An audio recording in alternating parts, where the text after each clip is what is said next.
Hey there, YouTube. You're with Got That Funk. Welcome to Monday's edition of The Breakfast Club. Thanks for joining me. So this week, Landon has us talking about our favorite science fiction franchises. And the smirk on my face is because I've already tried to make this video like 20 or 30 times now. I've made some complete videos, but they've always turned out to be way too long because I keep going off on tangents, comparing Babylon 5 to other science fiction franchises and why I think it's superior in every way. Having said that, I'm not going to be able to do that because I want to keep this video as concise as possible so that people might actually want to watch it. So why is Babylon 5 my favorite science fiction franchise of all time? Well, there are so many different answers to that question. It's going to be hard to stuff them all into less than 10 minutes, but I'm going to do my best. First of all, the story itself was envisaged as a complete work before they even started filming. The creator, J. Michael Straczynski, had an idea for an overall story with a definite beginning, a definite middle, and a definite end. And all of those things were already written down and ready, as I say, before they hired any of the actors or started shooting any of the scenes. And I think that was an important aspect to Babylon 5, and it's something that we sort of take for granted now. Because of Babylon 5, TV shows now, many TV shows, not even science fiction ones, but just other kinds of TV shows, have overall story arcs, things that happen to the characters in one episode. The effect that that has on the character changes the character, and that the character is then changed for the rest of their time on the TV show. That didn't used to happen back in the day. There's rare exceptions to that, but back in the day, TV shows always stood on their own merits. The characters were the same at the beginning of the TV show as they were going to be at the end. No matter what happened to them during the show, it might affect them in that episode, but next week they'd be back, and it was as if that never happened. Babylon 5 changed all that forever for TV, and we all have Babylon 5 to thank for that. And that's a true fact. So I want to talk a little bit about the structure of the show because I think it was absolutely genius. It was structured very much like a novel in the sense that in season 1 you're introduced to an awful lot of characters, the alien races and worlds that they come from, the backstory and history to what they're doing on Babylon 5, the space station, and why they're there and what they hope to accomplish. And each story sort of has its own sort of momentum. And like an avalanche, if you think of each plot line as a boulder, it's pushed off a cliff. You push this boulder off, and then you push this boulder off. And as they start going down the cliff, they knock into each other and intertwine. And they knock off other plot lines that start moving as well. And by the time you get to season 2,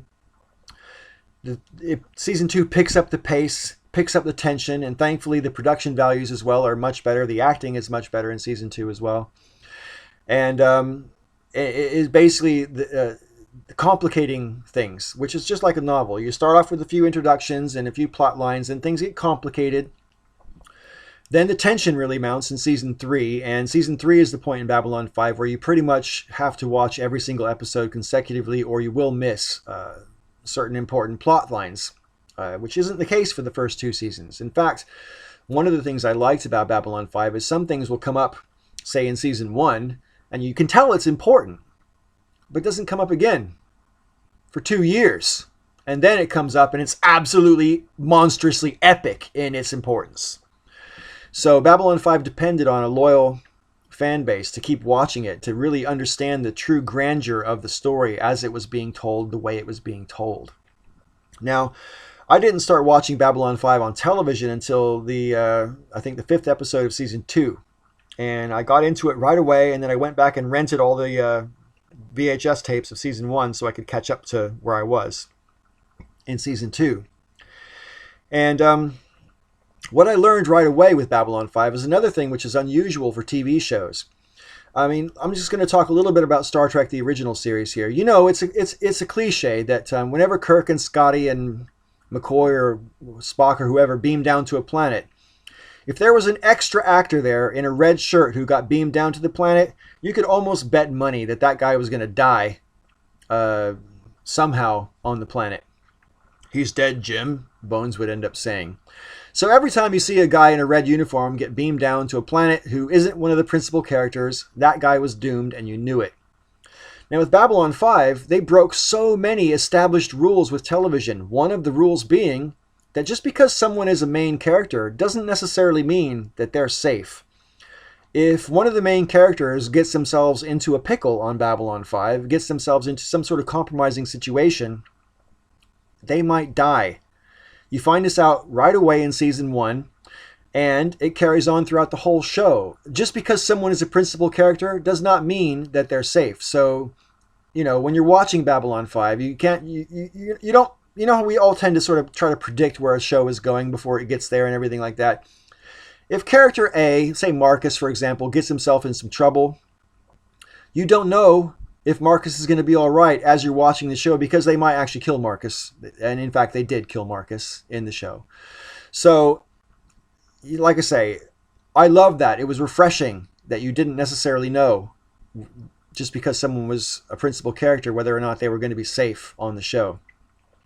They killed off so many characters on Babylon 5 that some of them died and came back to life. Like, for real, came back to life. And that's part of the whole epic story of Babylon 5, because Babylon 5 is basically a myth for the future.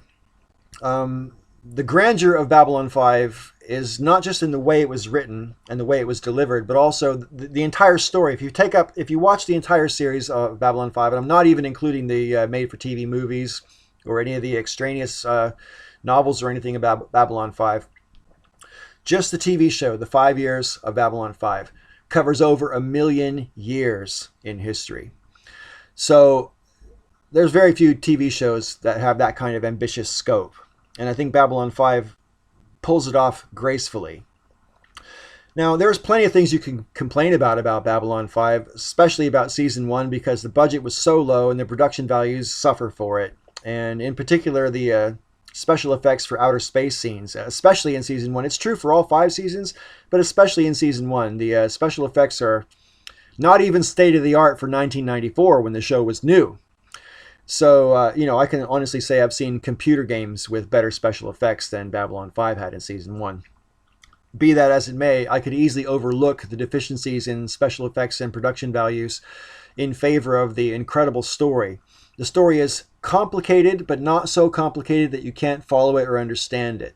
The characters are complicated, but not so complicated that you can't follow them or understand them.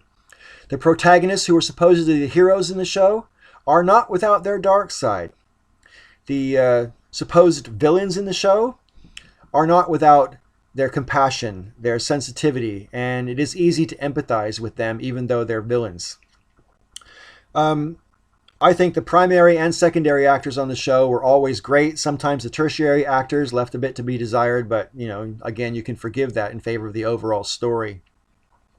One of the things I was grateful about when I was watching Babylon 5 as it was a TV show was the fact that my kids and I would watch it together, and there are plenty of moral dilemmas that come up in the show, and it gave me a very good vehicle to discuss some important moral issues with my kids, and we could use the characters and the situations on the show to give it some sort of contextual meaning, so that we weren't just talking about philosophical ideas about right and wrong and complicated issues. We were talking about it and using the show in such a way as to frame it to where the kids could understand it, even though they were still in their single-digit ages at the time.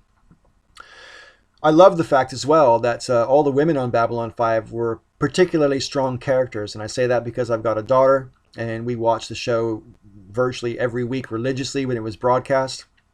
And she very much looked up to the character Ivanova, who is an extremely strong character for sure. And the thing is, all the characters on Babylon 5 are strong, whether they're male or female. And the best part about that is, whether they're male or female, they've all got vulnerabilities which are exposed. And so, again, just because a strong character is written as a strong character doesn't mean they're invincible, without vulnerabilities, without flaws, without weaknesses. And I love that about Babylon 5.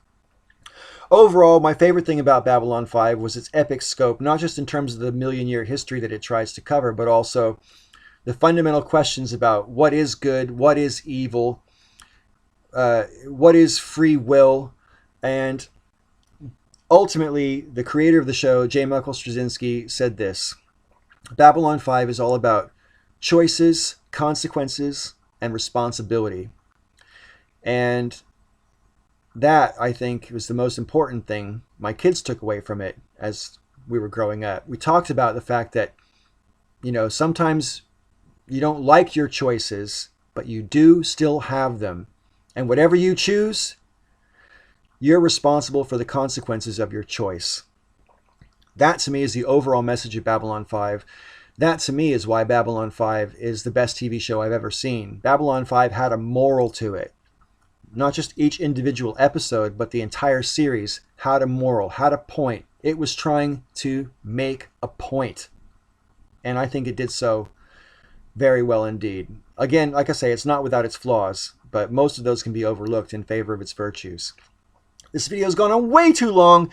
I'm sorry about that. JJ Talks is up next for, we'll find out what she has in store for us in terms of her favorite science fiction franchise. And then Kate will be bringing up a different topic on Thursday. And I'm looking forward to seeing how Landon wraps this up on Wednesday. If you're interested in Babylon 5, but you've never seen it, I would love to talk to you about it. So let me know down below in the comments section. And I'll see you again here next Monday. Thanks for watching.